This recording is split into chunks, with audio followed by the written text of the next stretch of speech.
안녕하세요. 안녕하세요. 자, 영양교사 오늘 첫 번째 식사요법 수업하는 날이죠. 자, 첫 번째 날이고 지금 벌써 다른 수업들 먼저 개강했으니까 뭐 수업 분위기는 다 아시죠?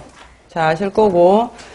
저는 이제 강의 들어갈 때 첫 번째 시간에는 잠깐 짧게 이야기를 하면은, 우리 시험 같은 경우에가 영양교사 시험이 2007년도에 시작이 됐잖아요. 2007년이었거든요. 그래서 이때 이제 2008년 임용 이렇게 해서 그러니까 처음 치러졌던 게 2007년이었어요.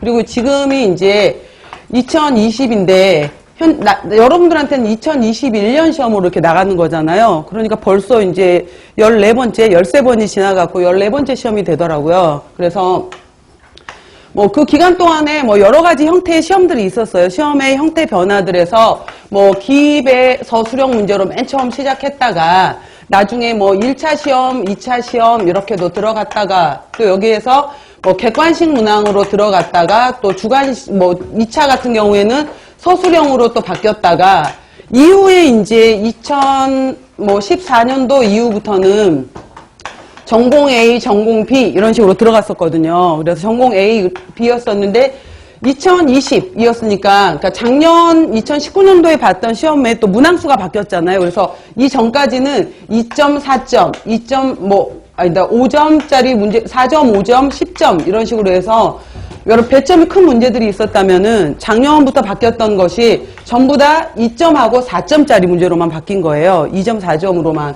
모두 다 바뀌었는데 이건 뭐 기입에 해당 2점짜리 문제 같은 경우에는 해당되는 정확한 용어를 쓰시는 거였었고 해당 용어를 쓰시는 거였고 4점짜리 문제 같은 경우에는 용어를 쓴 다음에 간단하게 이거에 대해서 뭐 서술하시오 이런 식으로 해서 설명이 나오는 거잖아요. 그러면은 용어에 해당이 되는 것도 정확한 이론을 아셨을 때 여러분이 쓰실 수 있는 거예요. 그죠? 그 다음에 서술형 같은 경우에도 항상 채점을 할 때 중요한 것 중에 하나가 제일 중요한 게 항상 키워드예요. 키워드에 해당이 되는 용어들이 들어가는데 예를 들어서 뭐 여러분들 그 대학 입학 시험 유형 중에 논술 시험이 있잖아요. 논술 같은 경우에 600자, 500자, 뭐 2000자, 1000자 이러는데 그 시험이 뭐 100대 1, 200대 1 이렇잖아요. 근데 과연 그거를 정말 다 읽을까? 우리가 그런 얘기 한 적이 있었어요. 그래서 논술로 과연 뽑히는 애들은 뭘까? 막 이런 얘기 했었는데 글씨체? 막 이런 오죽 했으면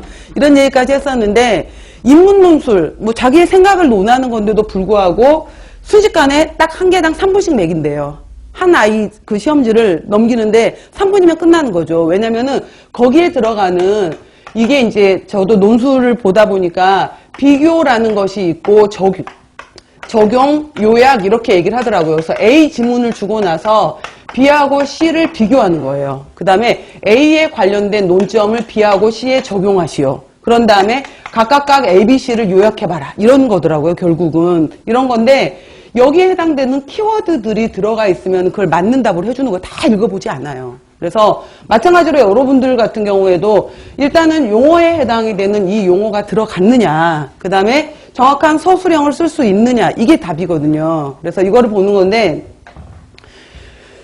이제 우리가 현재 지금 3월 달부터 이제 시작을 했고 시험은 크게 변하지 않는다면은 11월에 임용 시험이 있잖아요. 그러면은 항상 여러분들이 이제 공부를 하실 때 여러 가지 마음가짐으로 뭐 실강으로 오신 분들도 있고 실강보단 나는 또 인강이 더 나을 것 같다라고 해서 인강을 뭐 하신 분들도 있고 여러 가지 각자 본인들한테 가장 맞는 방법을 선택하셨을 텐데 일단 우리 학원에서 진행하는 것은 3월, 4월, 5월에 걸쳐서 12주간은 이론을 정리를 하잖아요. 이론을 하는 거고 6월 지나고 나서 7월, 8월 같은 경우에 8주에 걸쳐서 이제 문제를 풀어보는 거. 그래서 여기 기출 문제도 있고 또 새롭게 적용하는 새로운 문제도 넣기도 하고 이렇게 들어가는 거죠.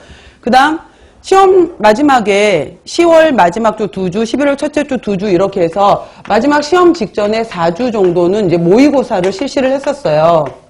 이렇게 진행을 했었는데 제가 말하고 싶은 게 뭐냐면은 학생들께서 꼭 이 기간에 기출문제를 혼자 분석하는 분이 계세요. 아니 왜 저는 이제 그게 시간 낭비라는 거죠. 제가 봤었을 때는 물론 앞서가고 싶은 마음은 알겠어.